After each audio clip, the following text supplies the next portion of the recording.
안녕하세요. 디지털 트랜스포메이션을 위한 인공지능을 지향하는 정대현입니다.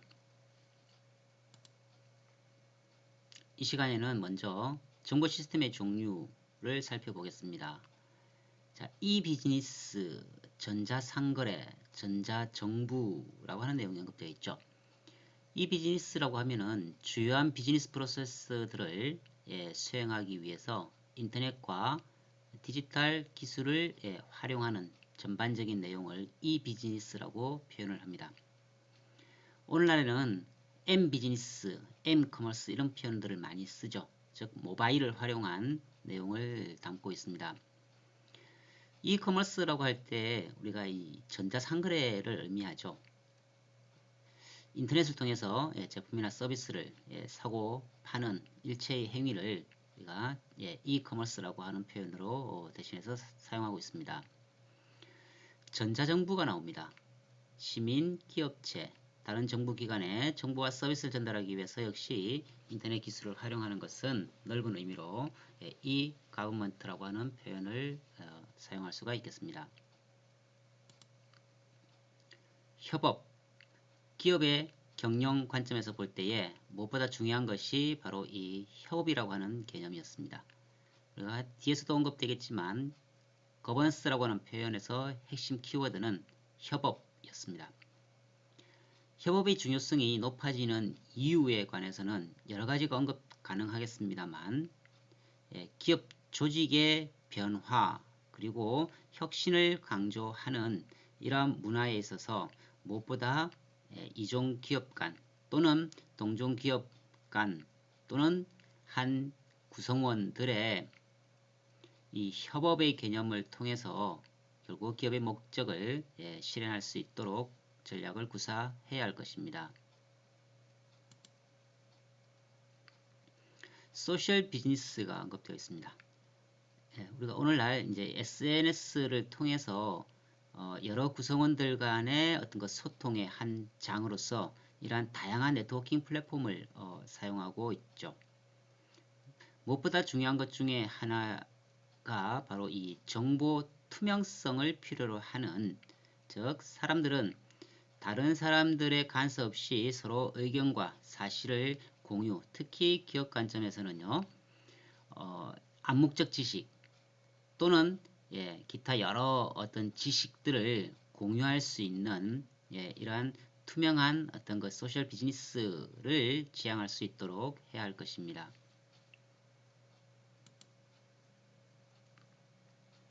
협업과 팀워크가 기업에 주는 이점, 다양한 것이 있을 수 있습니다만 협업 기술에 대한 이 투자는 결국은 높은 투자 수익률, 즉 ROI 등 조직적 어떤 개선, 조직의 목표를 실현할 수 있는 그러한 도구로 활용이 되겠죠. 이점이라고 표현되어 있습니다. 생산성, 품질, 혁신, 고객 서비스, 재무적 성과에 이르기까지 기업 전반적인 어떤 목표 실현에 이러한 협업과 팀워크가 결국은 기업의 목표를 실현해 줄 수 있을 것입니다. 자, 성공적인 협업을 위한 요건으로서 우리가 협업 역량에는 열린 문화, 분권화된 구조, 협업의 폭 등을 지적할 수 있겠고요. 협업 기술로 SNS를 비롯한 여러 우리 IT를 활용한 이런 기술들이 가능하겠죠. 따라서 결국은 기업 성과를 달성할 수 있는 것으로 우리가 협업의 중요성을 강조를 할 수 있겠습니다. 자, 협력적 문화와 비즈니스 프로세스 구축이라고 하는 관점에서 첫 번째 명령과 통제 조직이라고 되어 있습니다. 팀워크나 의사결정 과정에 하위 수준 관리자의 참여에 가치를 두지 않고 오로지 이 명령과 통제를 활용한 문화는 결국은 많은 어떤 난관에 봉착할 수밖에 없을 것입니다.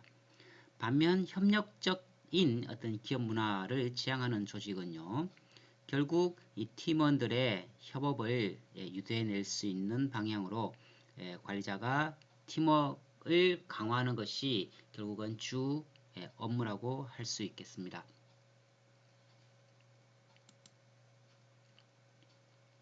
이러한 협업과 팀워크를 위한 도구를 쭉 기술해 놨죠.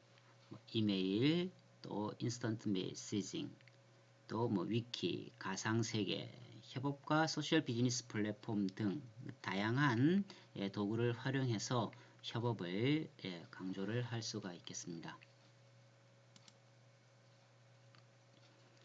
전사적인 어떤 소셜 네트워킹 소프트웨어 기능으로서 콘텐츠를 공유한다든가 또는 그룹이나 팀, 워크스페이스를 활용하고 또 여러가지 프라이버시를 보호해 주면서도 기업의 목적인 어떤 그 공유 문화를 정착시키는 방향으로 여러 네트워킹 기술을 활용할 수가 있겠습니다. 이러한 협업 기술의 두 가지 차원, 즉 공간 또 이 시간 개념으로 접근을 해볼 수가 있겠죠. 이러한 협업 도구를 평가하는 단계로서 직면한 협업 문제가 무엇인지 종국적으로는 이러한 위험 요소를 평가해 봄으로써 우리가 제품 공급업체를 평가하는 단계까지 확장해서 결국은 협력업체와의 어떤 그 협업을 더 지향할 수 있는 그런 방향으로 전략이 구사되어야 되겠죠.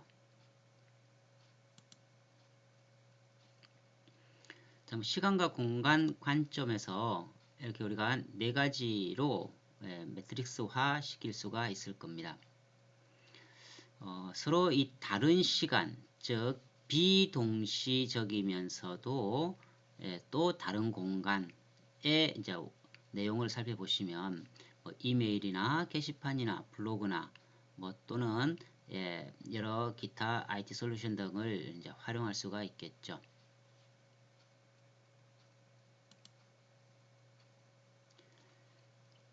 자, 기업에서 이런 정보 시스템 기능을 쭉 기술을 하고 있는데요. 우리가 몇 가지 꼭 숙지해야 될 어휘들이 나옵니다. 첫 번째가 이 정보 관리 책임자라고 되어 있습니다. 즉 CIO죠. 우리가 CEO 또는 CDO 여러 가지 용어들이 많이 언급되죠. 그 중에서 이 정보 관리 책임자가 결국은 정보 시스템 부서를 총괄하는 총책임자로서 인식을 하실 수가 있습니다. 이러한 CIO의 여러 이제 기능들, 순기능들 관점에서 볼 때에 또 조금 더 넓게는요. 이러한 CIO가 결국은 기업의 목적을 실현할 수 있도록 이 IT를 어떻게 관리하느냐에 따라서 기업의 여러 전략이 다르게 구현될 수가 있습니다. 그 중에서 우리가 오늘날 중요한 하드가 되고 있는 용어 중에 하나가 바로 이 순환경제라고 하는 것을 여러분들이 함께 숙지를 하시기 바랍니다. 기업들은요, 자원 또는 물건을 최대한 오래 사용할 수 있고, 그죠? 사용한 이후에 이 구성 요소와 어떤 그 재료들을 시스템으로 복구시키는 이러한 것을 우리가 순환경제라고 정의를 보통 해요. 그러니까 기존의 여러 이 자원들 또는 제품들 또는 재활용의 가치가 없다고 판단되는 여러 가지 쓰레기라고 이제 표현을 하는 이런 개념 자체를 없애버리고요. 생산이나 이 소유 방식을 근본적으로 어떤 변화시키려고 하는 이런 움직임을 우리가 순환경제로의 전환이라고 표현한다는 거죠. 디지털 트랜스포메이션의 개념을 여러분들이 상기시키실 때에 새로운 기존에 없던 어떤 또는 생각의 어떤 그 발상 자체의 전환을 꿈꿔야 봐야 되죠.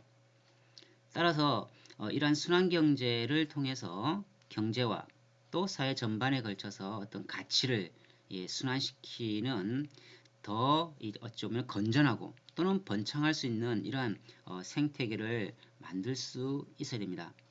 거기에 그러면은 이러한 CIO의 어떤 그 역할이 무엇이 있겠습니까? 무엇보다 기술이 주도하는 시대라고 하는 것을 늘 염두에 두어야 되겠죠.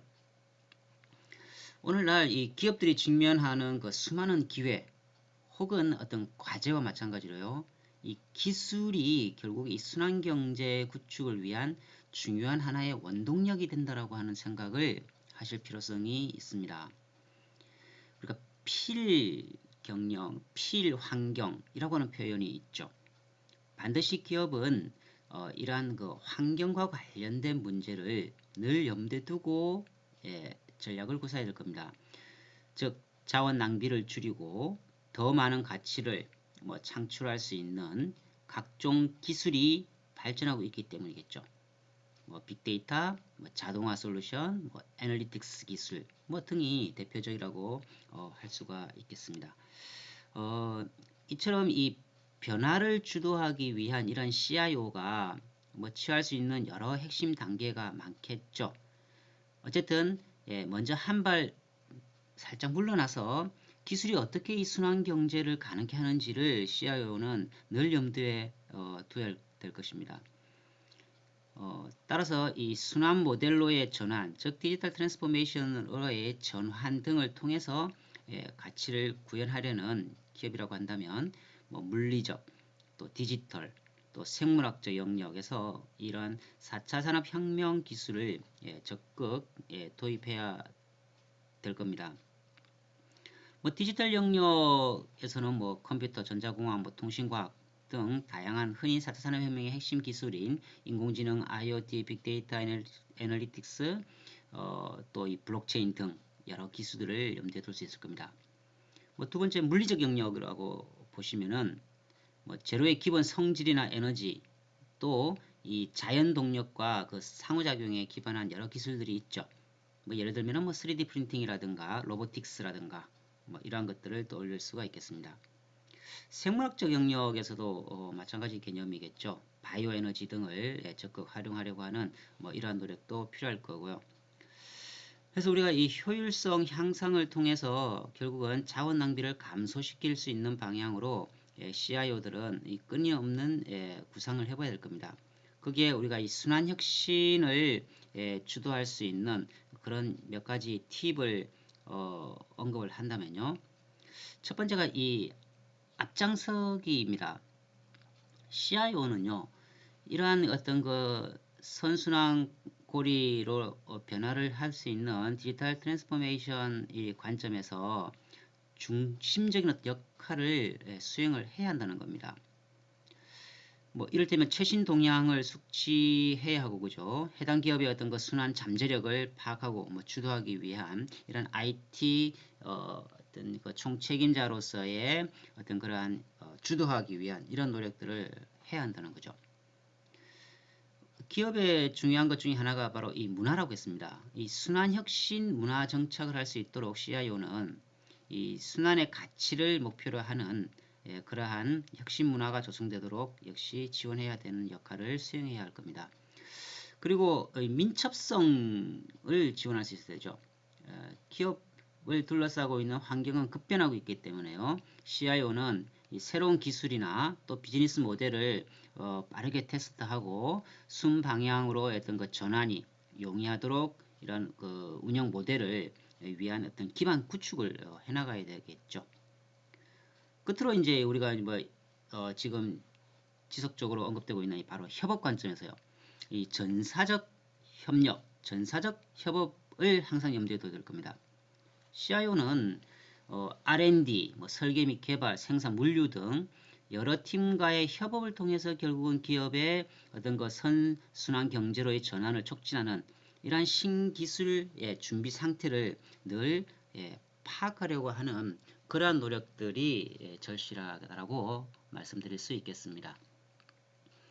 우리가 이제 CIO와 비슷한 용어이긴 합니다만 엄격히 구분을 해야 되는 것들이 이제 프로그래머나 이 시스템 분석가 등입니다.